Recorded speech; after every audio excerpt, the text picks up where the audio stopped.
समझिएगा मेरी बात को, ठीक है? कि पेपर में अभी आपका क्या करना चाहिए, क्या मॉक टेस्ट लगाना चाहिए? मॉक टेस्ट लगाना चाहिए तो कितना मॉक टेस्ट लगाना चाहिए, ठीक है? और अभी जो पेपर आ रहा है, क्या उसमें आपका पेपर का पैटर्न बदलने से या जैसे नंबर ऑफ क्वेश्चंस मेंस में बदले हैं, तो उससे क्या-क्या प्रभाव होगा? सबसे पहली बात हम आपको ये बता देते हैं, इस बात को ध्यान रखना। देखो, एक स्टूडेंट यानी एक एस्पिरेंट की लाइफ में कई सारे स्टेज होते हैं और ये जो सिलेक्शन है ना, ये अकेले आपका एक चीज़ पर डिपेंड नहीं करता है कि पढ़ाई, पढ़ाई, पढ़ाई, ठीक है? मैं आपको बताता हूँ यहाँ पे। आपके लाइफ में जो सबसे इनिशियल स्टेज होता है, वो क्या होता है? तो सबसे पहले आप प्रिपरेशन करते हैं। प्रिपरेशन आप कोचिंग लेकर करते हैं, प्रिपरेशन आप सेल्फ स्टडी लेकर करते हैं, प्रिपरेशन आप यहाँ पर ऑनलाइन ऑफलाइन अलग अलग जगह से पढ़कर करते हैं। लेकिन मेरे भाई, सिलेक्शन जो होता है वो एकमात्र प्रिपरेशन से नहीं होता, ये आपको मैं बता दूं। आप मुझसे क्या, आप किसी भी टॉपर से पढ़ेंगे जिसने बहुत अच्छा स्कोर किया होगा, ठीक है? तो आप उनसे भी एक बात पूछेंगे कि भैया आपका सिलेक्शन कैसे हुआ, क्या हुआ? हमेशा एक बात आपको मिलेगी ज़रूर कि प्रिपरेशन से कई गुना ज़्यादा हमने प्रैक्टिस पर काम किया। प्रैक्टिस क्यों करते हैं, आप इस बात को समझिए। आप यहाँ पर मेरे भाई वनडे कॉम्पिटिटिव एग्जाम दे रहे हैं, आप यूपीएससी की तैयारी नहीं कर रहे हैं, जहाँ पर आपको रिटन का पेपर देना है।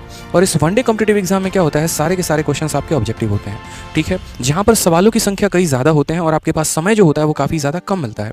तो आपको ऐसे समय में जहाँ पर क्वेश्चन ज़्यादा हैं और आपके पास टाइम कम है, तो ऐसे जगह पे कंपटीशन को बीट करने के लिए आपकी जो स्पीड होनी चाहिए ना, वो कई गुना ज़्यादा होनी चाहिए।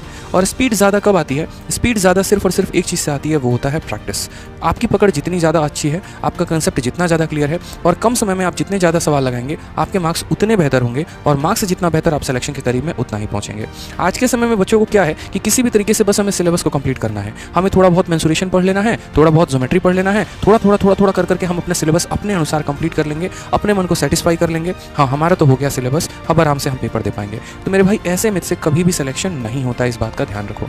आज वक्त है, अगर हम बात करते हैं तो अभी जैसे अक्टूबर का महीना है, अक्टूबर से नवंबर, नवंबर से दिसंबर, 2 महीने हैं आपके पास सीजल के प्री को लेकर, ठीक है? जैसा कि आपको पता है कि इस बार का जो पेपर है वो आपका पेपर क्वालिफाइंग होने वाला है, ठीक है? अब अगर हम बात करते हैं यहाँ पर कि इस बार के पेपर को आपको क्या करना है, क्वालिफाई करना है। अब पेपर को क्वालिफाई करना है तो इसका मतलब क्या होगा? क्या आपके लिए नंबर मायने नहीं रखेंगे? क्या ऐसा होगा कि बस आपको इतना ही पढ़ना है कि आप पेपर को क्वालिफाई कर पाएं? तो ऐसा नहीं है, ठीक है? आप इस बात को समझिए। हमें इस तरीके से नहीं पढ़ाई करना कि हमें पेपर को क्वालिफाई करना है। मैं आपको यहाँ पर बता रहा हूँ, अगर आप वाकई में सिलेक्शन लेना चाहते हैं तो आप शुरू से ताबड़तोड़ मेहनत करिए और इतनी ताबड़तोड़ मेहनत करिए कि कम से कम इस बार का प्री का आप टारगेट लेकर चले खुद में कि भाई हमको 160+ एट एनी कॉस्ट लेकर आना ही आना है, ठीक है? चाहे हमारा कट ऑफ 120 जाए, चाहे हमारा कट ऑफ 110 जाए, हमें इससे कोई बात का फर्क नहीं पड़ता है, लेकिन हमारे नंबर 160+ आने चाहिए, ठीक है? प्रीवियस ईयर का आप जब मॉक दे रहे हैं, अलग अलग कंपनी होती है, टेक्स्ट बुक हो गया और अलग अलग जगह पर भी बच्चे जुड़े हुए होते हैं, वहां जब आप मॉक टेस्ट दे रहे हैं तो आप अपने आप से वहां पर टारगेट दीजिए कि मुझे 160+ नंबर लेकर आना है, ठीक है? इस 160+ नंबर लाने के लिए आपको मैथ, इंग्लिश, रीजनिंग, जीएस चारों सब्जेक्ट पर फोकस करना पड़ेगा।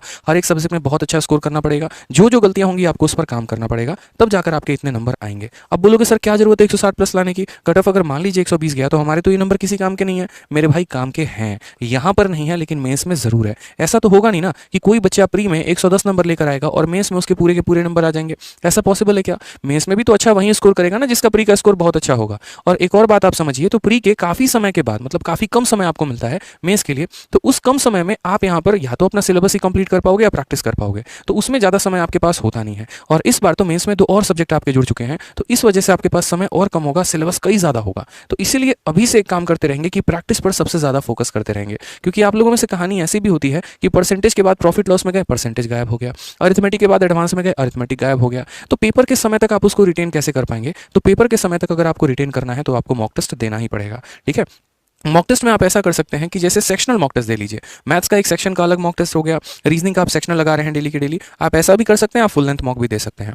आपका जो स्टडी का रूटीन होना चाहिए ना, वो आपका डेली कम से कम एक मॉक तो आपका इंक्लूड होना ही चाहिए रूटीन में। आज के समय में अगले 2 महीने तक जो बच्चा डेली मॉक दे रहा है, यूं समझ लो उसका ग्राफ एकदम ऐसे धीरे धीरे धीरे धीरे करके बहुत ऊपर तक जाएगा। क्यों? क्योंकि वो तो पढ़ाई कर भी रहा है, साथ में यहाँ मॉक देकर 60 मिनट के अंदर पूरे 100 सवालों का भ्रमण कर रहा है, जिसमें 25 मैथ, 25 इंग्लिश, 25 रीजनिंग, 25 जीएस, सभी के सभी 100 सवालों को बहुत ही बेहतरीन तरीके से वो लगा है, ठीक है? तो कहीं ना कहीं जब वो क्वेश्चन लगाएगा तो उसको तो दिखेगा ना कि हाँ उसके अलजेब्रा के क्वेश्चन गलत हो रहे हैं, उसका ट्रिको का क्वेश्चन गलत हो रहा है। फिर वो क्या करेगा? उसे छोड़ देगा? बिल्कुल भी नहीं छोड़ेगा। जब आप मॉक लगाओगे और आपको पता चलेगा कि आपके अलजेब्रा में तो स्कोर ही नहीं आ रहा है, उस केस में तुरंत भागोगे और अलजेब्रा की तरफ पढ़ाई करोगे, ठीक है? यानी एक तरीके से ये समझ लीजिए, तो ये आपका जिस तरीके से खून का जांच होता है ना, उसी तरीके से ये आपके नॉलेज का जांच है। ये बताता है बीमारी कहाँ कहाँ पर है और उसके बाद यहाँ पर आपको उस बीमारी पर काम करना होता है। जो बच्चा अपने कमियों पर जितना ज्यादा काम करेगा उसका स्कोर उतना बेहतर होता चला जाएगा। तो आज से आप लोग अपने मन में ठान लीजिए एक बात, बहुत प्यारी सी बात है कि आज से हम पढ़ाई तो करेंगे ही करेंगे, साथ में हम डेली एक मॉक टेस्ट देंगे ताकि हमारा लेवल इंप्रूव हो। मॉक टेस्ट के साथ साथ आपको बच्चे एक और काम करना है,